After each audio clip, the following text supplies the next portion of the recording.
The flickering light of Jake's landing craft illuminated the desolate, barren landscape as he touched down on the surface of Kepler's 186f. This Earth-like exoplanet in a habitable zone of a red dwarf star had been a failed colony, mysteriously abandoned decades ago. As an interstellar scout, Jake's mission was to investigate what happened and determine if recolonization was feasible. The rusted hulks of prefab shelters dotted the dusty plain, eerie monuments to the 5,000 souls who had once tried to make a life here under the dim red sun. Kepler's 186f had been one of the first extrasolar colonies during the early waves of interstellar migration. But something had gone wrong. Periodic status updates had reported struggles with crop yields and equipment malfunctions. Then, abruptly, all communication had ceased. No distress signal was ever received. Unmanned probes had detected no signs of life. The colonists had simply vanished without a trace. Jake checked his rebreather and unsealed the hatch, emerging into the thin, frigid air. Overhead, unfamiliar constellations glittered coldly in the night sky. Kepler's 186f's gravity was only slightly less than Earth's, but each step still felt unusually light and buoyant as Jake made his way toward the nearest cluster of abandoned shelters, portable scanner in hand. Suddenly, a flicker of movement caught his eye. Jake froze, squinting into the murky shadows. There it was again, a darting, indistinct shape. His heart began to race. Impossible. This world was a barren graveyard. And yet, raising his voice, he called out, "Hello? Is someone there?" For a long moment, there was only eerie silence. Then a figure emerged from the darkness, slender, long-limbed, clad in a tattered pressure suit. It took a halting step forward, then another. Jake realized with a shock that it was a young woman. Her chestnut hair was pulled back in a messy braid, her pale face smudged with grime. Vivid green eyes stared out at him from her helmet. You're human," Jake stammered, incredulous. "How? I thought everyone had died." "Not everyone," the woman replied, her voice muffled by her helmet. "A few of us survived, hidden away." She took another step closer, and Jake saw that a makeshift knife of jagged scrap metal was clutched in one gloved hand. Her posture was wary, distrustful. "Who are you? What do you want?" she demanded. "My name is Jake Reynolds. I'm an interstellar scout. I'm here to find out what happened to the colony." Jake kept his voice calm and even, raising his empty hands to show he was unarmed. "What's your name?" The woman hesitated, green eyes searching his face. "Lyra. Lyra Novak." "Lyra," Jake repeated. "It's nice to meet you, Lyra. You don't need to be afraid. I'm here to help." Slowly, Lyra lowered the makeshift knife, but suspicion still flickered in her eyes. "Help? It's a little late for that," she said bitterly. "The colony is gone. Everyone is dead. But you survived," Jake pointed out gently. "How?" Lyra shook her head, looking away. "Does it matter? I'm alone now." Abruptly, she seemed to recompose herself. "You should go. There's nothing for you here." "I can't just leave you here alone," Jake protested. "Come with me. I can take you somewhere safe, somewhere with other people." Lyra barked a harsh laugh. "Other people? No thanks. People are the reason everything went to hell in the first place." She gestured at the crumbling ruins around them. "This is what happens when you put a bunch of humans together and strand them on an alien world. They turn on each other." Jake frowned, trying to understand. "What do you mean? What happened here, Lyra?" For a long moment, Lyra was silent. Then, abruptly, she reached up and unsealed her helmet, pulling it off. A cascade of rich brown hair tumbled free, framing her delicate features. "You really want to know?" Jake nodded mutely, transfixed by the sight of another human face after months alone in the void of space. The equipment kept breaking down. Lyra began, her gaze distant as she dredged up painful memories. Crops failed. People got desperate. Scared. And then the fighting started. She described a colony tearing itself apart, paranoia, hoarding of dwindling resources, the formation of violently opposed factions, fierce struggles for control of the hydroponic bays and water reclamation systems, accidents and malfunctions taking on a more sinister light. Had they been sabotaged? I was just a kid when it all fell apart, Lyra continued hollowly. My parents hid me away in a camouflaged underground shelter. Told me to stay put until they came for me. They never did. Jake's heart ached at the thought of a terrified child waiting in vain for parents who would never return. The trauma and isolation Lyra must have endured was unimaginable. I went up to look for them after the gunshots and the screaming stopped, Lyra said. But there was no one left. Just bodies. My God, Jake breathed. Lyra, I'm so sorry. I can't imagine what that must have been like. He took a tentative step closer, wanting to offer comfort but not wanting to spook her. You don't have to be alone anymore. Please, let me help you. Lyra looked at him, torn. Jake could see the battle playing out behind her eyes, the desperate longing for human connection warring with deeply ingrained distrust. I'm not going to hurt you, Jake promised, holding her gaze steadily. All I want to do is get you out of here, someplace safe. Why? Lyra whispered. Why do you care what happens to me? Because no one should have to be alone like this.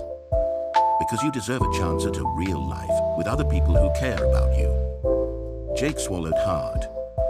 And because from the moment I first saw you, I felt drawn to you, Lyra. Like we share a connection.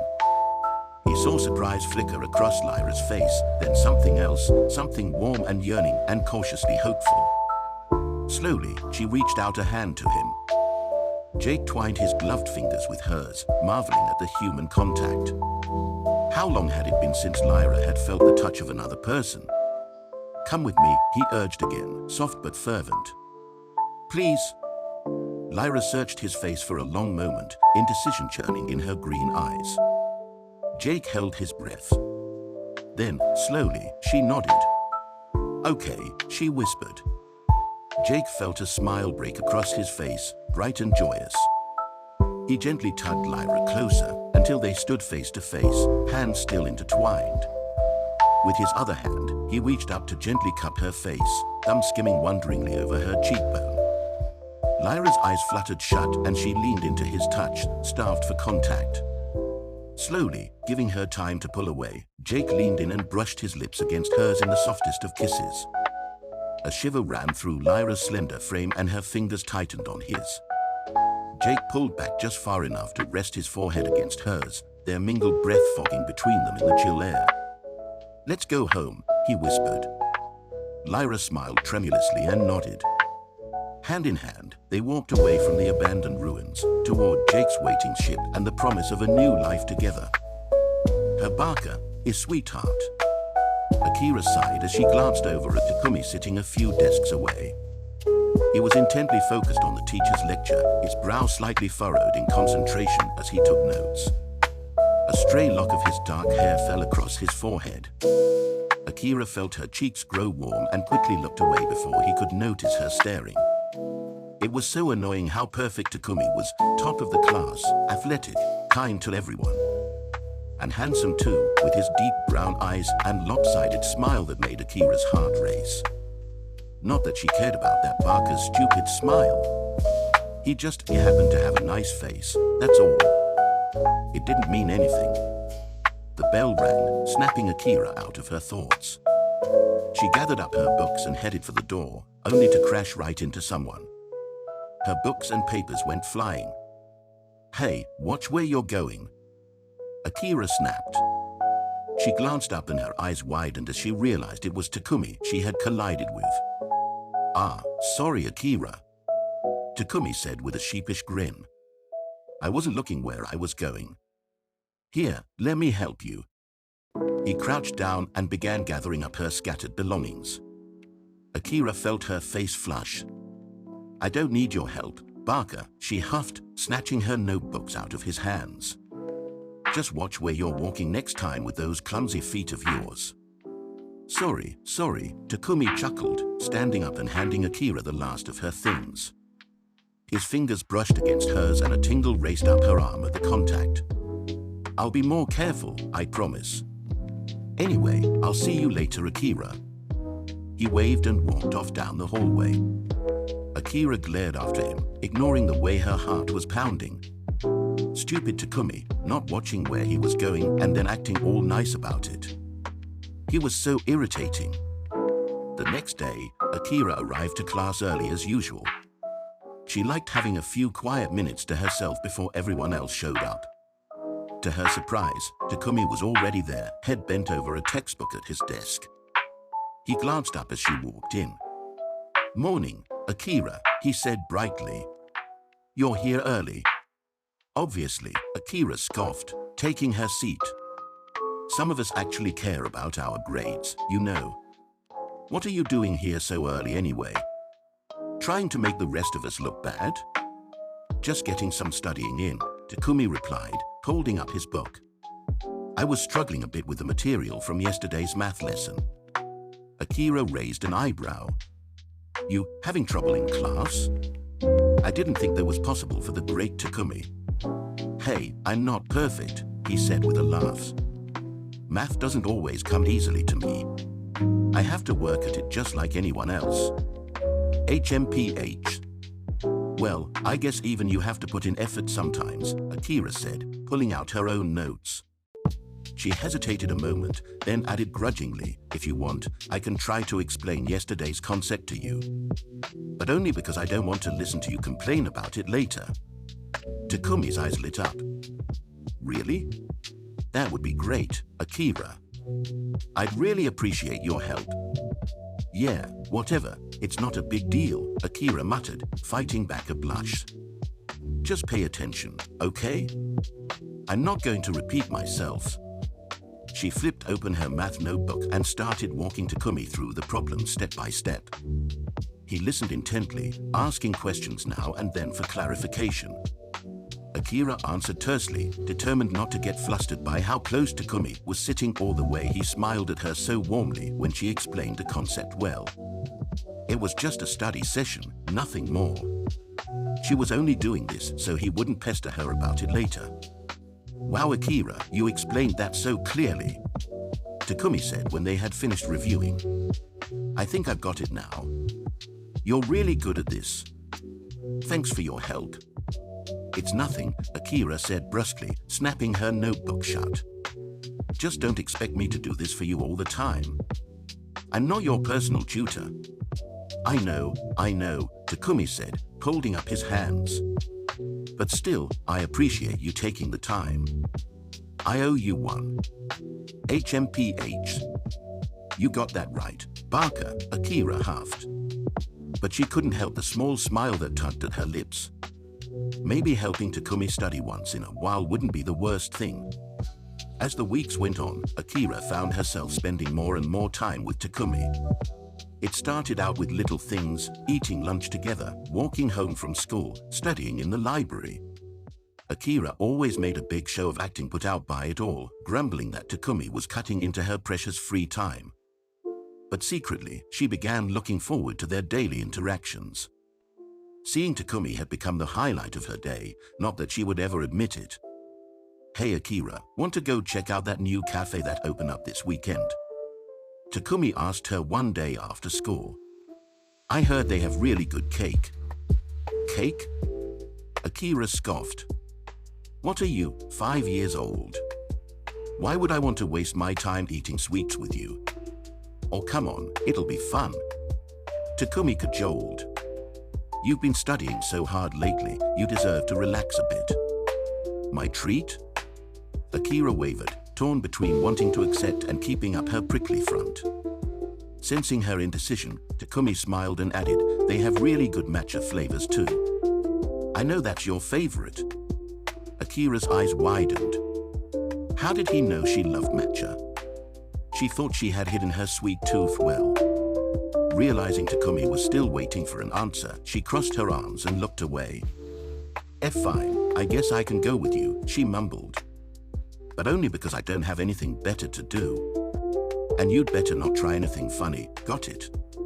I wouldn't dream of it, Takumi said, eyes twinkling. Come on, let's go before they run out of the good cakes. He reached out and took Akira's hand, pulling her along. She spluttered in indignation but didn't pull away, secretly savoring the warmth of his touch. They spent the afternoon at the cafe, sharing slices of matcha cake and talking. It was the most fun Akira had in ages, though of course she made sure to complain loudly about Takumi's awful jokes and how he always managed to get icing on his nose. Walking home afterwards, bellies full of cake and tea, Akira couldn't help sneaking glances at Takumi. The setting sun painted him in shades of gold, making him look even more handsome than usual. Akira felt a sudden surge of affection for this kind, wonderful boy. Before she could second-guess herself, she grabbed Takumi's arm and spun him around to face her. Akira, what dash? She cut him off by stretching up on her tiptoes and pressing her lips to his. Takumi stiffened in surprise for a moment before relaxing into the kiss, his arms coming up to wrap around her waist. Akira tangled her fingers in his soft hair, heart singing with joy and triumph. Finally she could show this Barker how she really felt. They broke apart after a long moment, foreheads resting together as they caught their breath. Akira's face was burning, but she met Takumi's wondering gaze steadily. I like you, okay, she said gruffly. I have for a long time. I just didn't want to admit it. A slow, delighted smile spread across Takumi's face. I like you too, Akira, he said softly. I've always liked you, even if you're a bit stubborn sometimes. Shut up, Akira mumbled, burying her hot face against his chest. Baka. Takumi just laughed and hugged her tighter. Akira smiled into his shirt, happier than she could ever remember being. Her Baka. She liked the sound of that.